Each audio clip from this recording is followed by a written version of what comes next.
బహిరంగ మాట్లాడినప్పుడు అదే చూసుకోవచ్చు కదా, ఆస్తులు సెటిల్ అయిపోతే వచ్చేవారు ఆవిడ. షీ ఫాట్ వెల్మెంట్లీ. ఆమె ఆవిడని అప్రిషియేట్ చేయాల్సింది ఏంటంటే మహిళని ఏదైనా నిలబడి ఆవిడ తెలంగాణలో పోరాడు చూసారా తెలంగాణ హక్కుల కోసం. కానీ రేవంత్ రెడ్డి గారు చెవులని రక్తాలు వచ్చినాయి ఇచ్చిన తిట్లకి. నిజంగా అండి, సోనియా గాంధీ దగ్గర అసలు ఈయనుంటే కనుక ఆవిడ ఎక్కడికన్నా అసలు హిమాలయాలకు తపస్సు చేసుకుని వెళ్ళిపోయి ఉండేవారు. కూడా తిట్టింది కాబట్టి ఆంధ్రప్రదేశ్ లో కూడా ఏం తక్కువ కాదు. 2010 నుంచే తిడతా ఉన్నారు. 14 సంవత్సరాలు 10 నుంచో 11 నుంచో అప్పుడు ఆ యాత్ర ఉన్నప్పుడు కూడా తిడతా ఉన్నారు.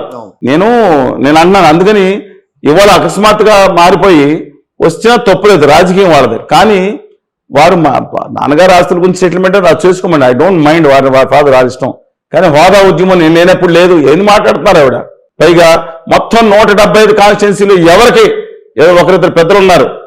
రఘువరెడ్డి గారు, గిడుగుద్రాజు గారు అంటే మరి వాళ్ళకని చూశారు.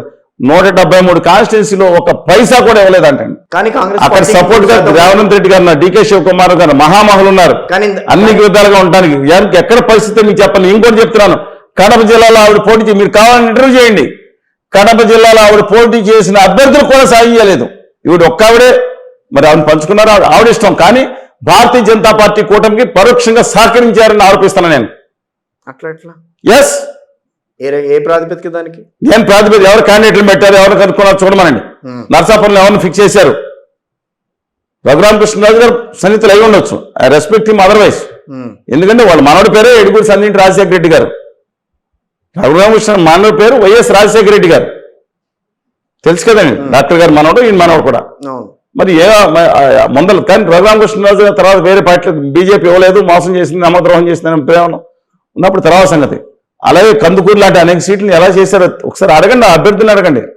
అక్కడ తిరుగుబాటు చేసిన అభ్యర్థులను అడగండి. మీరు 173 మందిని ఇంటర్వ్యూ చేయండి. చింతామోహన్ గారిని తీసుకొచ్చి ఇంటర్వ్యూ చేయండి. చింతామోహన్ గారు, అవును, మస్తానవాది గారు చెప్తారు లేదు నాకు.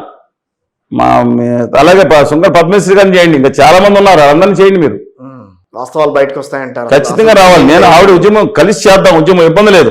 నేనే పెత్తనం చేస్తా, మాకు అక్కర్లే, అందరూ కలిసి ఎవరు చేసినా పర్వాలేదు. సిపిఎం పార్టీ అన్ని పార్టీలు ఉన్నాయి. ఇవాళ నేను మాట్లాడితే రాజశేఖర రెడ్డి బిడ్డ బిడ్డ బిడ్డ బిడ్డ అయితేనండి. ఇవాళ ఆంధ్రప్రదేశ్లో జరుగుతుంది, ప్రజల ప్రాణాలతో ముడిపడి ఉన్నాయి, సమస్యలు ఉన్నాయి. విశాఖపట్నం ఉక్కు కర్మాగారం, నేను వచ్చి అక్కడ కూర్చుంటాను. ఏందండి అంతకుముందు ఎందుకు ఖండించలేదు? మమ్మల్ని అరెస్ట్ చేసినప్పుడు నానా ఇబ్బందులు పెట్టిన మోడీ గారు వచ్చినప్పుడు ఒక్క కంటి బొట్టు చుక్క రాలేదే, మాగా ప్రాణాలు కోల్పోయినప్పుడు రాలేదే.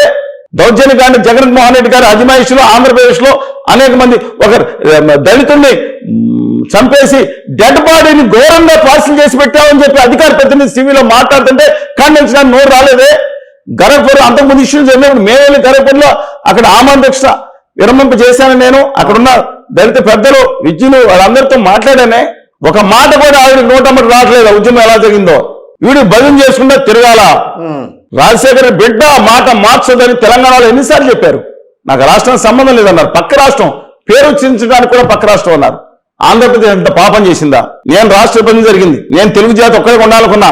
తెలంగాణ కాదు, ఎక్కడున్నా తెలుగు బిడ్డ ఎక్కడున్నా కావాలంటే నాకు అక్కర్లేదని నేను ఖచ్చితంగా నిలబడి ఉంటా. అంతేకాని మా అమ్మ ఆదిలాబాద్ లేకపోతే మహబూబ్నగర్లో చెంచుల గ్రామాల్లో లేకపోతే మన భద్రాచలం ప్రాంతాల్లో ఎంత కమ్మి పెడితే అన్ని ప్రాంతాలు పెడతాను. నా తెలుగు జాతి 13.5 కోట్ల తెలుగు జాతి పడిపోతే దాని గురించి మాట్లాడకుండా వాడు ఎవరికి ఎన్డీఏ కూడా మద్దతు ఇవ్వలేదు. ఆవిడ ఎన్డీఏ కానీ అడుగుతున్నాను నేను మిమ్మల్ని. నాకు కొన్ని కనపడి రాహుల్ గాంధీ గారి మీటింగ్ ఎక్కడ పెట్టించాలి? బీజేపీ ఎక్కడ పోటీ చేస్తున్నావు? పురంధేశ్వరి గారు ఉన్న దగ్గర పెట్టించాలి, గిడుగు రాజరాజు గారు ఉన్న దగ్గర పెట్టించాలి. అలాగే అక్కడ ఎవరండి సీఎం రమేష్ గారు పోటీ చేసే దగ్గర పెట్టించాలి. అనకాపల్లి రాజంపేటలో కిరణ్ కుమార్ రెడ్డి గారు ఉన్న దగ్గర పెట్టించాలి. ఎక్కడ పెట్టించారు ఆవిడ? కడపలో. సరే మీరు అడిగారు నన్ను, అందుకని చెప్పాను. టాపిక్ డైవర్ట్ అయిపోతుంది. ఆవిడ మీద నాకు ఎలాంటి ఒక ఉద్యమాన్ని గౌరవించాలి. ఉద్యమ నేతగా వారు ఒక పరిష్కారం నేను ఆలోచిస్తున్నప్పుడు అందరినీ కలుపుకుని ఒక రాష్ట్ర హక్కుల కోసం చేయాలి తప్పితే ఏకపక్షంగా ఎలాగా సీట్లు ఏమని రాశారు? I'm leaving the following seat, we are leaving the following seats CPI. Leaving అవడానికి జాగీర్ ఏదైనా ఆ పదజాలం లీవింగ్ అనే పదజాలం పేపర్లకు మీడియాలో పంపించిన పదజాలం వెరిఫై చేయండి. అది తప్పండి. ఆవిడ తక్కువ అయింది కదా, 2009 నుంచే 10 నుంచే పాలిటిక్స్ లో ఉన్నారు కదా. She gain lot of experience. ప్రజా ఉద్యమంలో నిజమైన పాదాల మీద పాదయాత్ర చేశారు. రేవంత్ రెడ్డి గారి గురించి అన్నారు కదా, కాకుండా ఆవిడ పాదయాత్ర చేశారు, అనేక మాటలు ఎదుర్కొన్నారు. కొందరు శంకర్ గారి గురించి ఆవిడ మాటలు పడ్డారు.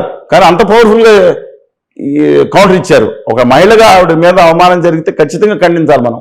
కానీ ఆవిడ చాలా గట్టిగా ఇచ్చారు. ఏమని శంకర్ నాయక్ గురించి మీరు ఏదైనా మగతనం గురించి నేను మాట్లాడితే ఆయన మగతనం నేను మాట్లాడతాను, వాళ్ళ పెళ్ళం భార్య వాళ్ళు చెప్పాలి కదా అన్నారు. మరి అది చిన్న కామెంటే అండి, అది ఒక అనుచిత పద్యావం లేని కామెంటే ఉంది. కాబట్టి ఆవిడ మీద చేసిన కంటే ఆవిడ మాట్లాడలేదా?